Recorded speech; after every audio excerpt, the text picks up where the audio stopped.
good day everyone. So I am here today to introduce my dish, which is what we call paella.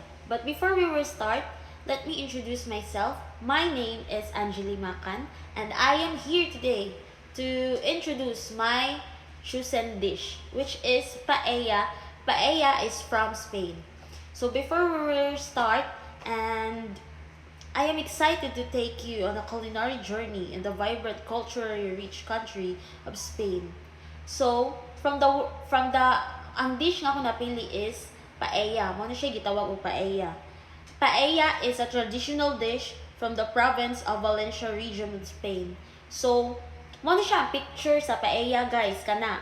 So, makita na to no nga kanang mura siya rice nga na ay mga shrimp ingana. So, ingana gyud siya, guys, pero na sila gibutang ana nga traditionally nga ilaha gyud nga katong murag something mga star anise star so gitawag nato kay mga murag mga star anise sa ato murag ingana.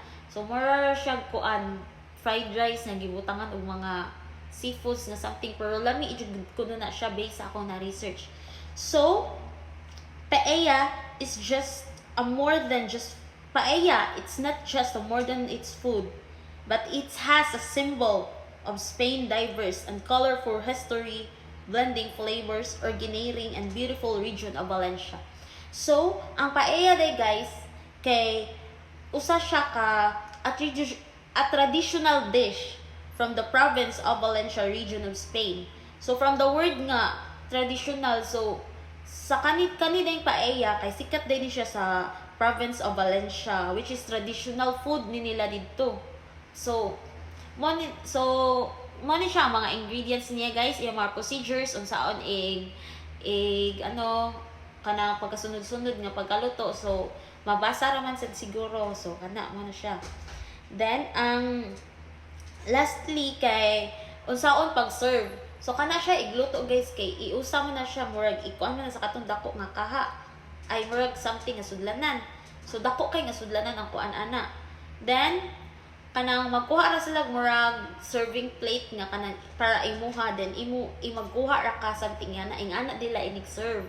So ang paella sad, guys, kay sa province sa Valencia, usa ka province nga gikan sa Spain, kay every festival na sila paella festival dito nga mag-contest sila about luto-lutoan ng paella.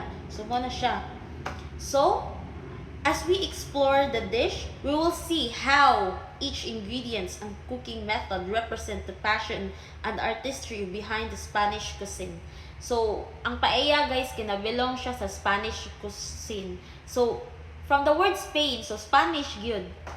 And diri ra na human, guys. I hope you learned something about my chosen dish. And before I will end my presentation, nasad ko'y ibilin nga something koan.